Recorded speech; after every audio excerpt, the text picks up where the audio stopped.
Hello and Namaste. After my last post on the link between the constellations and Shiva iconography, many of you said you went up and looked at the night sky with renewed interest. I was so happy to read this. After all, the purpose of religion is to help us connect with the universe, to make us feel one with the infinite. Kailashanatha temple seems to have accomplished this, literally through its connection to the stars and figuratively through the divine beauty of its sculptures, as you will see in this post. Today, we look at Kailashanatha temple through its mythology and art. Looking at these beautiful sculptures, you realize that science and art were closely linked in our tradition. That is why they could use dance as a metaphor for cosmos, and the beautiful Gangadhara capturing the Ganga in his matted locks could serve as a star map. Kailashanatha temple was built in 7th century AD by the Pallava king Rajasimha. It is the oldest structure in the city of Kanchipuram. Just think about it for a second. The ancient city of Kanchipuram has 108 temples and is the home to such ancient temples like Kanchi Kamakshi and Varadaraja Swami. In this ancient city, the oldest structure is the Kailashanatha temple. It is the first structural temple of South India. Prior to that, we only had cave temples. Cave temples are carved inside natural caves or dug out from huge boulders like the ones you find in Mamallapuram. Kailashanatha temple is made from sandstone. Unlike granite, this is a soft stone and lends itself to intricate carvings. But because it is a soft stone, it is also subject to more wear and tear. So Kailashanatha temple is getting dilapidated, unfortunately. The Archaeological Survey of India is making a valiant attempt to preserve the exquisite sculptures in this temple. Every inch of the temple is carved. There are 58 niches, each depicting a story of Lord Shiva. Like the Gangadhara we saw last week, which tells the story of Shiva bringing down the river Ganga from the heaven, every niche tells a story. I am not going to recount the stories because it will take too long. Here are some of my favorite images from the temple. This is Dakshinamurti lounging under a banyan tree. Notice how different he looks from the traditional Chola Dakshinamurti we are used to seeing. Look at the smile on his face and his thick flowing matted locks. Notice the shape of his foot and the two deers beneath his seat. Notice the fall of his garments. He has a japamala in his top right hand. Look at the elegant fold of his fingers. He is sitting under the banyan tree. You can see the leaves of the tree. Can you spot the owl peeping out of the hole? Notice the birds on the tree. They look like parrots. This is Lingodbhava Murti, the story of Tiruvannamalai. In this, Shiva emerges from a pillar of fire and this fire solidifies into the Tiruvannamalai hill. Look at the neighboring panel. You can see so many gods who are looking at him and holding their hands up. This mudra they are holding is called Vismaya Hasta. It looks something like this. It represents awe, admiration and wonder. So all these people in the neighboring panels are looking at Shiva with admiration and wonder.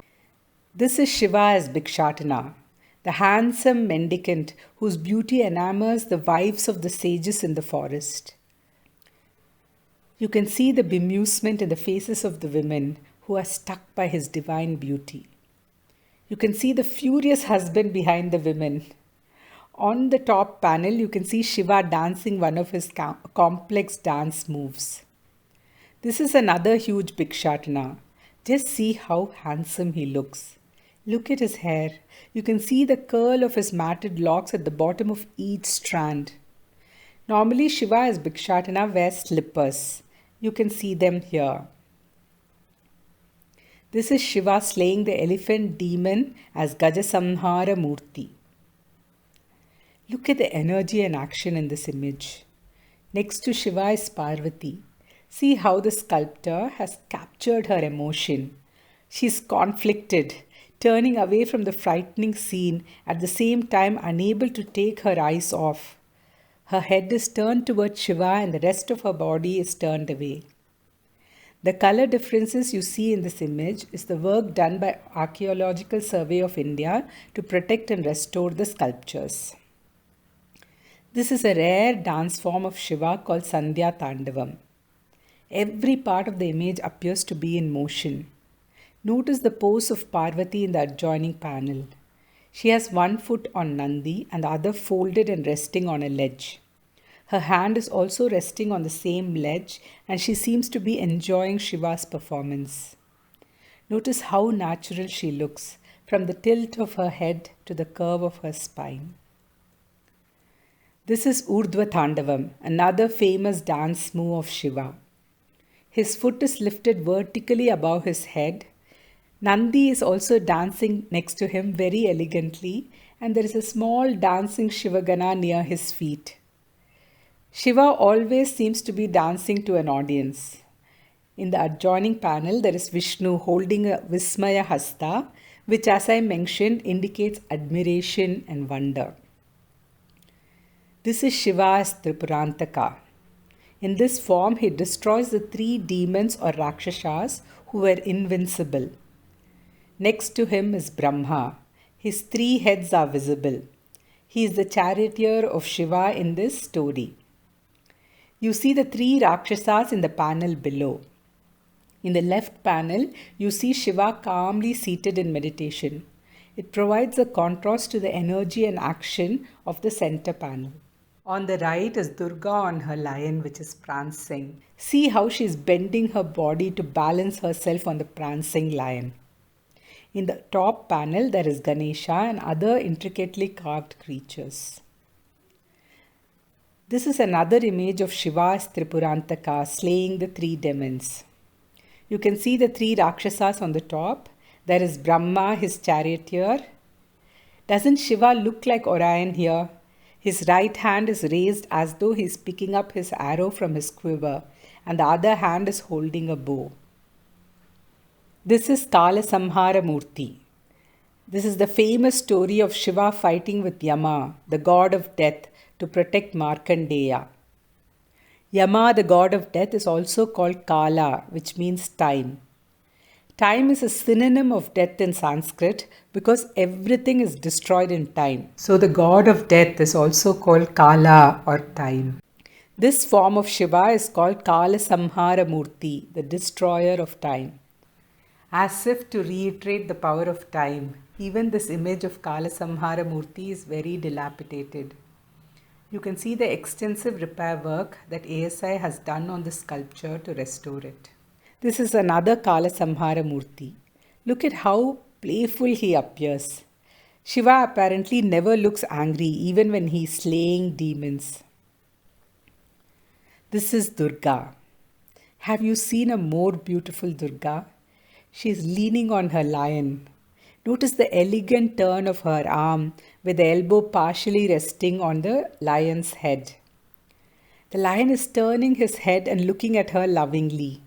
She seems ready for action, at the same time totally relaxed. On her either side are Lakshmi and Alakshmi. So we all know Lakshmi, the beautiful goddess of prosperity. Who is this pot-bellied, plain-looking goddess on the left panel? She is Alakshmi, the elder sister of Lakshmi. While Lakshmi is the goddess of wealth and prosperity, Alakshmi is the goddess of all things people dislike, like poverty, disease, sorrow, etc. During Pallava period, she was in active worship, just like we pray to Saturn these days to spare us his wrath. This is another famous incident from Mahabharata where Shiva appears as a hunter to test Arjuna's skill. They are both fighting over a boar they have killed. You can see the boar lying close to Shiva's feet. Look at how balanced this image looks. You can see both their bows and quiver on their back. This is the same image from another angle. There are also a few niches with stories of Vishnu. This is Narasimha fighting Hiranyakashipu. Again, notice the energy and action in the image. The artist has almost created an illusion of movement in stone. This is Vishnu as Trivikrama, his legs raised and foot encompassing the entire heavens. In this angle, you can see him as Vamana, taking alms from Mahabali. Behind him stands his concerned Guru Shukracharya. All these sculptures were originally painted in vivid colors. You can see the remnants of the ancient paint here. Remember, this temple was built in the 7th century. This paint is more than 1300 years old. One can only imagine how these sculptures would have looked when they were painted. The original name of this temple is Rajasimheshwaram, named after the Pallava king who commissioned it. There was an inscription in the temple which proclaimed, "This temple rivals Kailasha, the abode of Shiva in its beauty." That's how it came to be known as Kailashanatha temple. After all, you can understand why people felt it was a more befitting name for this magnificent structure. That's it from me. What is your favorite temple? Why is it your favorite? Please share it with me in the comment section below. Thank you for watching. Please subscribe and share this with like-minded people. Don't forget to press the bell icon for reminders. Until next week, Namaste.